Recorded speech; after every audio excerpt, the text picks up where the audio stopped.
Tabia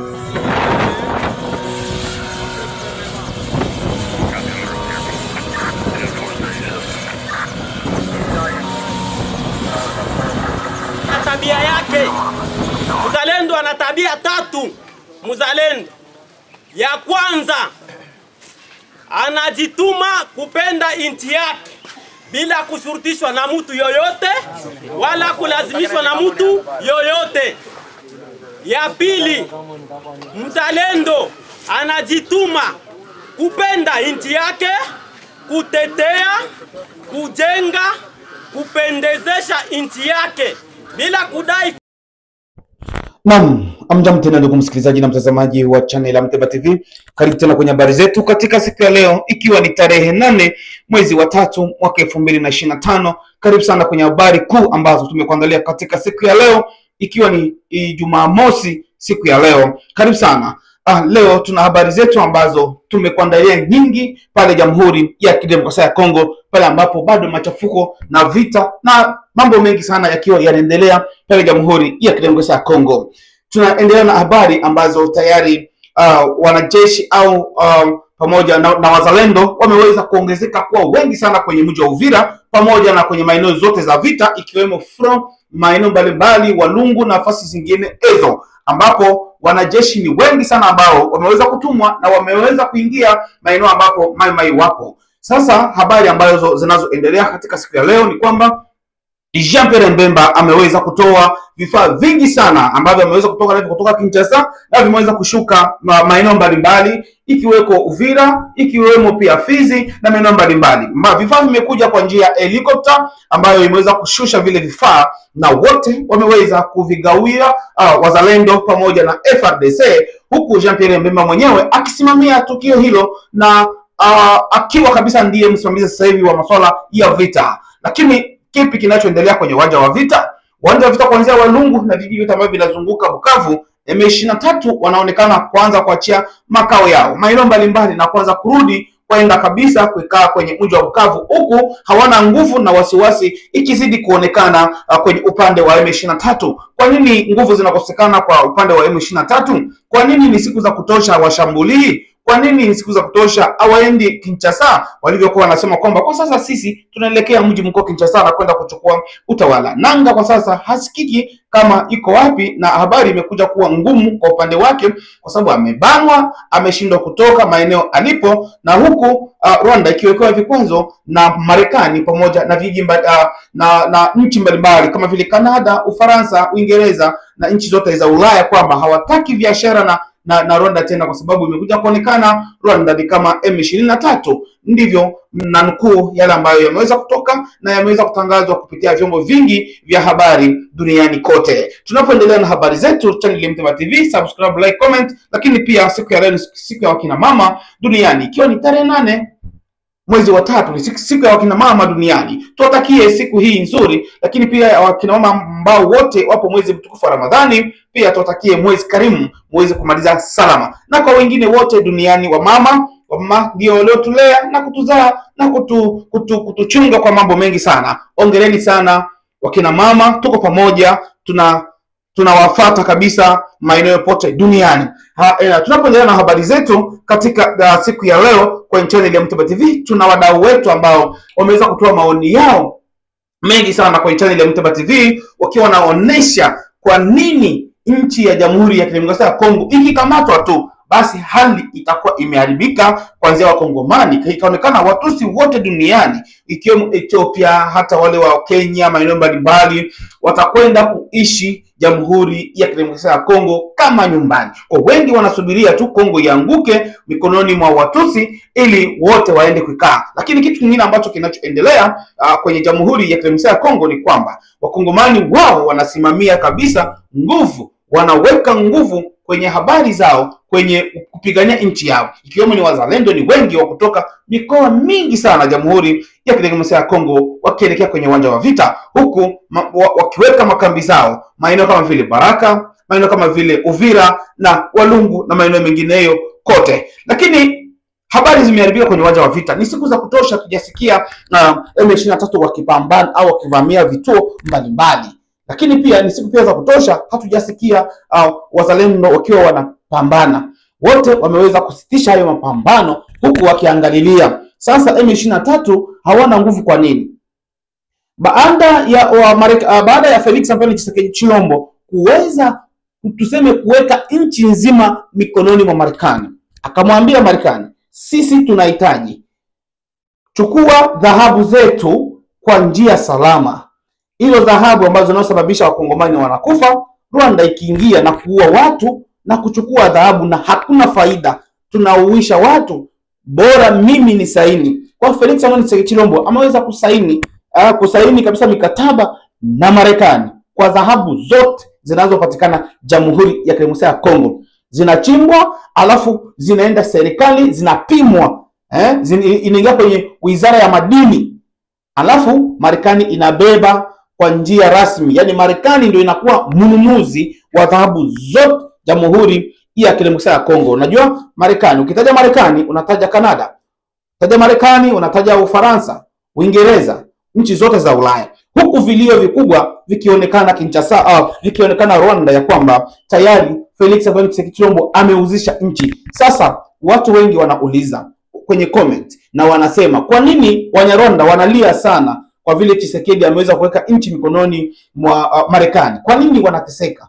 Kwa nini inawauma sana? Ni comment za watu ambazo tunasoma, na pia tuna comment za watu wengi ambazo tunazo hapa. Imekuja kuonekana ni kilio kikubwa sana kwa Wanyarwanda ambao wanaoishi duniani kote, wakiwa wanasema kwamba kwa nini Tshisekedi ameuzisha nchi. Kwa sababu Tshisekedi alivyosema vile na Marekani, akamwambia mimi nataka ulinzi tu kwenye Jamhuri ya Kidemokrasia ya Kongo, pamoja na mabarabara, umeme kwenye Kongo yangu iwe sawa. Kwa hiyo wamekubaliana na wameweka mikataba, wamesaini au wamesinye kwa sasa. Sasa baada ya kufungiwa hivyo vyote kwenye nchi ya Rwanda, Paul Kagame hali inakuwa ni tete sana, kwa sababu nguvu sasa za kuchukua zile silaha kupatishia M23 haipo tena kabisa, kwa sababu mpaka sasa Nanga anashindwa kwa kukimbilia, amekamatwa. Nanga ameshikwa, iko chini ya ulinzi, kwa sababu lengo lake tutapiga mpaka Kinshasa. Nyimbo zake Bukavu itajengwa na nani? Na sisi wenyewe. Goma sisi wenyewe. Wapi? Sisi wenyewe. Ya hizo ndio habari ambazo zinavuma kwenye mitandao ya kijamii, na haina budi channel Mteba TV kukuletea habari moto, burudani, interview, mambo mbalimbali ambayo yanaendelea kwenye channel ya Mteba TV. Lakini usisahau kusubscribe, like, comment. Wakina mama, siku yenu siku ya leo ya wakina mama duniani. Tunapoendelea na taarifa zetu katika siku ya leo, huku ulinzi mkali ukiendelea kuonekana maeneo mbalimbali, lakini watu wakizidi kufariki, wengine kwenye mji wa Bukavu ambapo watu wawili wameweza kupigwa masasi siku ya juzi usiku na kuja kuchukuliwa na M23, sijui walioenda kwa tupa wapi. Hebu tusikilize kwanza wadau wetu ambao wametoa maoni yao makali mazuri sana. Yaani sefini kwa Kongole imeisha. Watusi wote wa Afrika nzima na monde entier watakuja kuishi pale Kongo. Hakutokuwa hata na bantu hata mmoja. Ethiopia itamiminika pale, Eritrea itamiminika pale, Somalia itamiminika pale, Uganda itamiminika pale, sijui. Yani kila type ya mtusi watakuja kukipa ile Kongo. Kongo ni kubwa. Yani watakaa kwa raha zao. Na ndio objective yao. Na preparateur haya mambo yote ni Joseph Kabila. Kote alishafanya meeting nchi zote hizo na kutajia zote, na wote wako tayari wote. Wengine mpaka hapa wanajirundika hapa Afrika Kusini, wanasubiri Kongo tu ikamatwe. Wote watusi wa Ethiopia, watusi wa Somalia, wote sisi tunaongeaga nao, sisi tuna communicate nao. Wengi Afrika Kusini wako wengi, na wanakuambia siku nchi yenu inakuwa tu vizuri, sisi tunajimwagia kule. Lakini anakuambia secret, anakuambia katika mafumbo. Tunaongea nao wengi. Hakuna, yani sisi wenyewe tuko nje, lakini tunaomba Mungu sana kila siku turudi nyumbani. Hapa tunaonewa, tunatukanwa, matusi yaje. Alafu tena majenerali mnasaliti. Ili mkimbilie wapi kwani? Sisi wenyewe ambao tuko nje tunataka turudi nyumbani. Alafu na wewe saliti nchi ukimbie tena wapi tena? Hapa ni kufa. Sisi wenyewe tunajitayarisha turudi nyumbani, tuje tuwasaidie kabisa, tusaidiane tupambane nchi. Tufunge kabisa mikanda kwenye viuno. Lazima kieleweke. Serikali hakuna pale, hakuna. Unaogopa kuwa rebele wa serikali? Kwani si raia anakuwa rebele wa serikali yake? Kwani kuna kitu gani? Hamuna serikali pale. Hata hao wajiere wakuje, wale wote ni wote vibaraka, wote watapigwa pesa na wanakusaliti. Kwa hiyo inatakiwa mkongoto ianze kabisa kumkongota huyo jeshi wa serikali, piga. Wao ndio wanatuzalia michoko. Piga sana, hakuna hata huruma, piga. Yaani ni kama vile unakuwa kigeugeu. Serikali kikupigia simu ikute simu yako iko voicemail, iko mrepondere. Piga sana. Hili ndio tatizo la Wakongomani. Sijui kama ni elimu ya Kifaransa ndio iliweza kutufanya wajinga. Maana ukienda kwenye nchi zote wa Faransa walipita, watu wajinga ovyo. Na wa polisi sawa sawa, hakuna tofauti na polisi wa Kongo. Maana utakuta nchi zao zimechakaa. Kokote Mfaransa alipita na Mbeleji. Hawa walituachia sijui majini, sijui mapepo, sijui. Lakini nendo kapita kwenye Mwingereza alipita. Yaani watu wana akili ya ziada. Wana akili. Wewe nchi kama Malawi itazidi Kongo vipi? Sio na kichekesho hicho. Si aibu. Ni aibu. Ila tuna wazee wa muono na wako wanawapa mashauri kila siku makamanda. Nchi tajiri ile leo kiikomboa leo hizo dolari zote uko na hongwa. Just imagine mtu anakupatia $100,000, $200,000. Ni kilo ngapi za oro? Na hiyo oro inakaa Kongo. Nafikiri kama 1 kilo leo kama ni $55,000, kama ni $60,000, sio kama ni $50,000 sijui. Maana yake bana kuhonga $200,000. Bana kuhonga bilioni 4 vya oro. Hali ya kuwa oro ndio zile uko unazikanyaga hapo. Ufikiri kama kesho kumpiga adui na muondoa kabisa kile kiserikali cha kuoza. Haufikiri kama utapata hata zidi ya hiyo bilioni ya oro. Hivi Wakongomani nani alitoroka kweli? Wakongomani wote tuko nje, tuwasapoti wazalendo. Kama uko na randi moja, uko na Zaire moja, uko na Kongo moja, Marundi moja, sijui ngapi dola moja. Bwana changia kwa wazalendo wetu wa Mai Mai. Bale leo ndio bako natufanya fiere kama kuitwa Kongolele. Kwa nini usimsaidie? Na makamanda wetu tunawaambia hivi, muache usaliti. Muache aventure. Aventure utaipata pale utakapokomboa nchi. Ndio utafanya aventure kwa sababu uko fier. Acheni aventure, pambaneni kwanza na adui. Wale wa jamani waoga, hawana nguvu. Vita yao bako naipigania ni ya media. Vita ya media uongo. Na vita ya kupana pesa. Zile pesa ukizikataa, alafu na media yao ukiignore, wewe ni kupambana. Hata serikali ya Kongo ikupigie simu ikutane iko mrepondere. Wewe ukifanya kazi. Kila wale wote watakimbia. I'm telling you, nakwambia. Wote watakimbia wale wa M23 nasikia ba AFC bananga wote. Watatafutana. Hivyo nafikiri kungekuwa kabisa vikundi vya Mai Mai, Nord Kivu na Sud Kivu, mkakuwa pamoja mnawasiliana. Wamoja wakaanzia Bugarama, piga sana Rwanda. Mnaua hata population kama ngapi vile, piga sana. Wengine huko milimani wakiwapiga, Plaine la Ruzizi kapigwa moto. Bwana mwache mavantire. Mwache, sisi ni wazee. Mimi sina hata uwezo wa kukamata bunduki, lakini lazima nitakuja hapo. Lazima na mimi niingie nchini, nisaidiane na wazalendo. Angalau nisaidie kupelekea hata mzigo kwenye shade batai. Na mimi ni contribute bwana. Kugombana ni kwa aina nyingi, unakontribute kwa kifranga, kubebea mzalendo mzigo wake sawa, kwenye shade batai sawa, una contribute na wewe. Sasa why not? Kwa nini hapana? Tuko na nchi ya Butamu, tuko na nchi ya asali. Wazalendo wenyewe wengine walikuwa kama vipofu. Unashtuka na $10,000 my friend. $3,000. Kilo 6 za oro wanakupatia, unaacha nchi unaenda wapi? Ukienda Tanzania hizo oro zote zitaishi, hizo pesa zote zitaishi.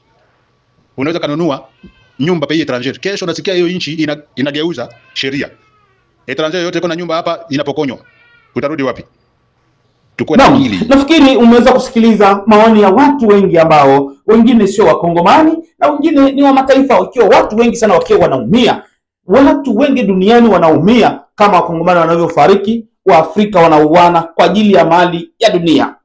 Kwa ajili ya mali ambayo iko kwenye udongo ambayo Mwenyezi Mungu ameweza kubariki Jamhuri ya Kidemokrasia ya Kongo. Lakini habari ambazo tunazo katika siku ya leo, wameweza Constant Tamba pale Jamhuri ya Kidemokrasia ya Kongo, waziri ameweza kutangaza mambo yafuatayo. Ameweza kutoa pesa mabilioni ya dola, akasema atakayeonesha mahali nanga alipo basi atapewa pesa hizo na akwepeshi. Unajua yule jamaa ni hatari, ameteketeza makuluna mpaka sasa wamekaa kimya Jamhuri ya Kidemokrasia ya Kongo. Kwa hiyo ameweza kuongea hayo mambo na akatoa pesa nyingi. Alafu kuna watangazaji wengine hapa, tutakwenda kuchukua picha zao, tutakwenda kuwawekea, wanatafutwa. Watangazaji wote wanaosupporti M23 ambao wanapatikana Kongo na nje ya Kongo wanatafutwa, alafu kwa gharama zote. Constant Tamba ameweza kutangaza wale wa journalist wote wanaokaa na ni Wakongomani, isitoshe tena Wakongomani ambao kwa upande wa M23 wanachukua matukio na kusemea M23 na kuchambua au kutukana serikali ya Bwana Tshisekedi, wote wanatafutwa wakiwa kwenye mtandao yote, TikTok, Facebook, YouTube, popote pale ambapo wanapandisha habari ambazo sio nzuri. Tayari picha zao zimeshatoka tutafanya utafiti wa kuziweka hapa muweze kuziona, na hizo ndizo habari ambazo tunazo mbichi katika siku ya leo. Channel ni Muteba TV. Habari ni nyingi sana. Kumbuka hapa habari huwa hazikosekani.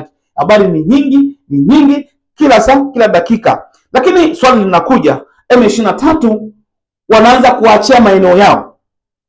Sasa hivi tunaona ni faida kubwa sana kwa wazalendo ambao wanazidi kuchukua silaha ambazo hawa jamaa M23 wanazidi kuacha kwenye maeneo mbalimbali. Kwa Walungu, maeneo mbalimbali tu, Walungu, sijui vijiji vingine vyote vya pale na Kamanyola pale kote. M23 wanaonekana kwanza kurudi nyuma, wakiwa wanaachia silaha, wanaacha vifaa vyao kwa sababu hali inakuwa ngumu. Mshahara nani atawapokeza wakati kibarua kimeotea bosi nyasi? Kibarua kimeotea nyasi bosi. Tunaposema hivyo wengi wanaelewa. Kibarua kimeota nyasi. Mahali madini zilikuwa zinaenda, soko tuseme Rwanda, tayari kumefungwa, hakuna hata wewe nazo ngapi. Hakuna soko duniani sasa hivi. Soko imehamia moja kwa moja DRC. Sababu Felix Antoine Tshisekedi aliweza kuwafata na kuambia, kwa nini watu wangu wafe? Kwa sababu ya nini? Dhahabu. Nyinyi mnachukua masila mnawapa Rwanda, na Rwanda anaenda kuwapa M23 ili watu wangu wafe kwa sababu ya dhahabu tu. Mimi mwenyewe ndio mwenye dhahabu zangu. Kwa hiyo njoni hapa tufanye mikataba. Ameweza kufanya mikataba. Tunaposema mikataba, contract. Juba watu wengi Kiswahili labda mikataba wanaweza kawa wasielewe. So wameweza kufanya contract kubwa sana na Felix Antoine Tshisekedi huko, Wakongomani wote wakisherekea, wakisema bora nchi yetu ikae kwa Marekani. Bora ikae kwa Marekani kabisa kuliko Marekani kuchukua silaha na kuwapa adui ili watu wewe Wakongomani, ili amani sikosekani. Ulinzi wote wa Jamhuri ya Kidemokrasia ya Kongo unakuwa mikononi mwa Marekani. Na unajua Marekani ni nchi zote za Ulaya, Marekani ni Kanada, Marekani ni nchi zote za nguvu zote. Ndipo nguvu zinakuwa na ulinzi hivyo. Kwa hiyo wanajeshi wote au wanajeshi wengi wa Marekani lazima wafike Jamhuri ya Kidemokrasia ya Kongo na watakwenda kuchunga ulinzi. Hiyo ndivyo ilivyo. Ulinzi ndio unaohitajika na amani. Migodi yote, maeneo zote za oro, dhahabu, coltan, nini inadhibitiwa sasa hivi na itadhibitiwa na Marekani. Kutaingia magari za kuchimba dhahabu, watachimba dhahabu kwa njia ya kisasa, mitambo ya kupima. Unajua Wakongomani kuna dhahabu zingine au oro zingine hawazijui. Wanaona hivi. Wengi hawajui, wanaenda na mitambo mpya ambayo inayogundua mahali dhahabu ilipo. Viwanda vitafunguliwa, hali itakuwa nzuri, barabara zitajengwa. Kwa hiyo watu wengi sana Wakongomani popote mlipo, ongereni sana kwa sababu rais ameweza kuamua kitu kizuri, kwa sababu nchi ingeenda mikononi mwa adui, nyinyi wote mngiteseka kama mnavyoona hapo, na ushauri ambayo wazee wetu wameweza kutoa hapo, wadau wetu ambao wanapatikana maeneo mbalimbali duniani kote. Na kama wewe pia unataka kutoa ujumbe huo kama hivyo, namba zetu ziko pale kwenye comment. Ingia pale kwenye comment, tumeipini pale. Andika maoni yako kwenye WhatsApp, tuma voice yako kwenye WhatsApp, na pia tutapandisha voice yako kama hivi tuliyopandisha ya mzee wetu. Au unaweza kurekodi ukatutumia pia na tukakutangaza namna ile. Channel ya Muteba TV, habari nyingine zitakazokuja tutaendelea nazo kwa sababu Kongo sasa hivi iko mikononi mwa Marekani. Nguvu kubwa sana duniani, dola ndio zinaanza kutawala migodi yote, maeneo zote za dhahabu. Kwa hiyo ndio watasimamia hivyo migodi, viwanda vitafunguliwa na Wakongomani wataajiriwa. Lakini ni kilio kikubwa sana kwa upande wa Wanyamreni au kwa upande wa Rwanda. Kilio ni kikubwa sana ambacho kinaonekana. Wanyarwanda wanalia Kagame kibarua kimeota nyasi. Mahali ambapo walikuwa wanapata pesa au anauzisha, soko limefungwa, limehamia DRC Congo, pale ambapo Felix Antoine Tshisekedi ambaye tayari sasa hivi anakuwa ni elombe mutu moko bakongole nyonso esika nyonso bozali. Kongo na biso elingie koma malamu boy, Kongo na biso elingie koma bien. Kongo na biso ese komi na maboko ya Amerique. Donc président sa signé penza, sa signé ba accord na ye siko na pona Amerique ebanda kozwa biloko na biso pe bango pe bakamba biso na makasi na bango. Subscribe, like, comment, tukutane tena baadaye. Ciao.